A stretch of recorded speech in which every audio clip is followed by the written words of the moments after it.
नमस्कार, तुम्हा सर्वांना श्रेया रेसिपीमध्ये तुमचे स्वागत आहे। फक्त 10 मिनिटांमध्ये उकडलेल्या मकाचे मसालेदार तुकडे बनवणार आहे, ते पण फक्त 10 मिनिटांमध्ये झटपट तयार होणारी रेसिपी आहे। तुम्ही ही रेसिपी नक्की ट्राय करून बघा। असंच नवीन काहीतरी खावासं वाटेल अशी चटपटीत रेसिपी आहे। अशा चविष्ट रेसिपीसाठी चॅनलला सबस्क्राईब करा। इथे मी 2 मकाचे कणीस घेतलेले आहे आणि आपल्याला कणीस पण एकदम कवळे घ्यायचे आहे, कारण ते लवकर शिजले जाते। मी इथं 2 मकाचे कणीस घेतलेले आहे, ते बारीक कट करून घेणार आहे। मी त्याचे बारीक बारीक तुकडे करून पण घेतलेले आहे। आपल्याला असे तुकडे करून घ्यायचे आहे। तुकडे पण करून झालेले आहे।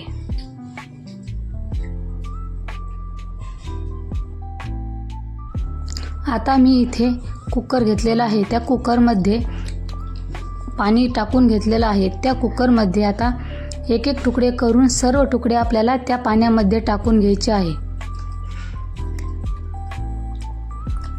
इथे तुकडे पण टाकून झालेले आहे। आता त्यामध्ये चवीनुसार थोडंसंच मीठ टाकायचं आहे। मीठ पण टाकून झालेलं आहे। आता ते कुकरचं टोपण लावून घेतलेलं आहे। आता मी ते कुकर गॅसवरती ठेवणार आहे। गॅसवर पण ठेवून झालं आहे। आता आपल्याला त्या कुकरच्या 3 शिट्ट्या होऊन द्यायच्या आहे।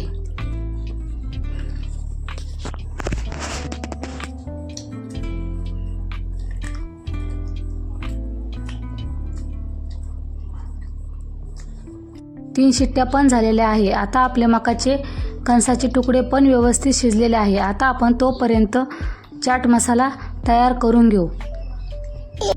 इथे मी काश्मीरी लाल तिखट घेतलेलं आहे।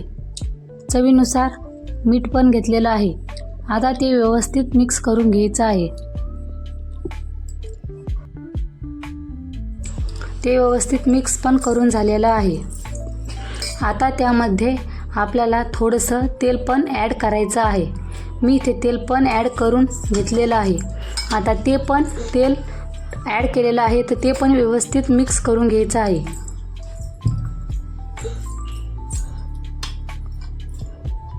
ते पण व्यवस्थित मिक्स करून झालेलं आहे। आता त्यामध्ये अर्धा लिंबाचा रस पण टाकून घ्यायचा आहे। त्या लिंबाचा रस पण टाकून झालेला आहे। आता त्याला व्यवस्थित मिक्स करून घ्यायचं आहे।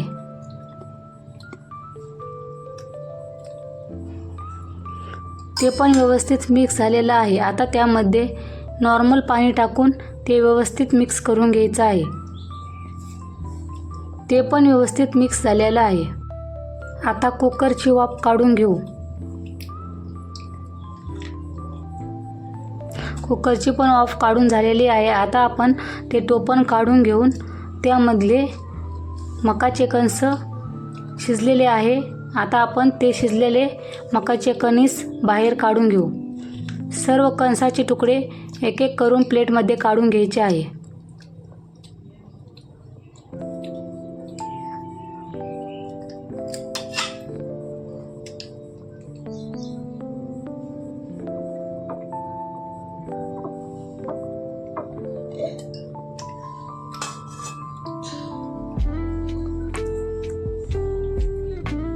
मकाचे कणसाचे तुकडे पण प्लेटमध्ये काढून झालेले आहे आणि कणसाचे तुकडे पण व्यवस्थित शिजलेले आहे।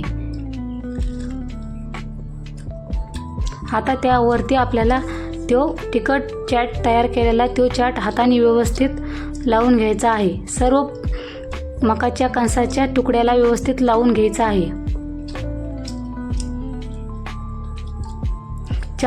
तो तिखट चाट लावल्याने मकाचे कणीस आणि खायला पण एकदम टेस्ट लागतात आणि झणझणीत पण टेस्ट देतात। त्यामुळे हे चाट नक्की करून त्या मकाच्या कणसाला लावायचा आहे।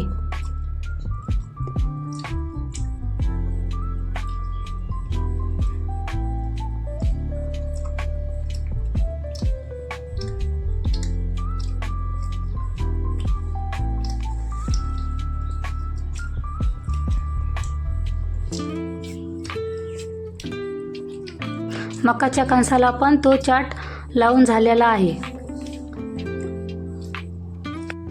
आता चाट लावून झालेला आहे। आता त्यावरती थोडंसं लिंबू पण व्यवस्थित लावून घ्यायचं आहे. लिंबू पण लावून झालेलं आहे. आपले उकडलेल्या मकाच्या कणसापासून मसालेदार तुकडे तयार आहे. हे झणझणीत चटपटीत मसाले तुकडे तुम्ही पण नक्की ट्राय करून बघा. जेव्हा काही तुम्हाला खावासं वाटत नसेल तेव्हा हे उकडलेल्या मकाच्या कणसापासून मसालेदार तुकडे नक्की ट्राय करून बघा. ही रेसिपी एकदम खमंग चटपटीत झणझणीत रेसिपी आहे. ही रेसिपी फक्त 10 मिनिटात तयार होती. त्यामुळे ही रेसिपी तुम्ही नक्की ट्राय करून बघा. ही रेसिपी जर तुम्ही एकदा केली तर सारखं हीच रेसिपी बनवाल. झणझणीत मका प्रत्येक घासात भन्नाट चव अशी मका रेसिपी तुम्ही पण नक्की ट्राय करा. अशा चविष्ट रेसिपीसाठी चॅनलला सबस्क्राईब करा आणि तुम्ही व्हिडिओ पूर्ण बघितल्याबद्दल तुमचे मनापासून धन्यवाद.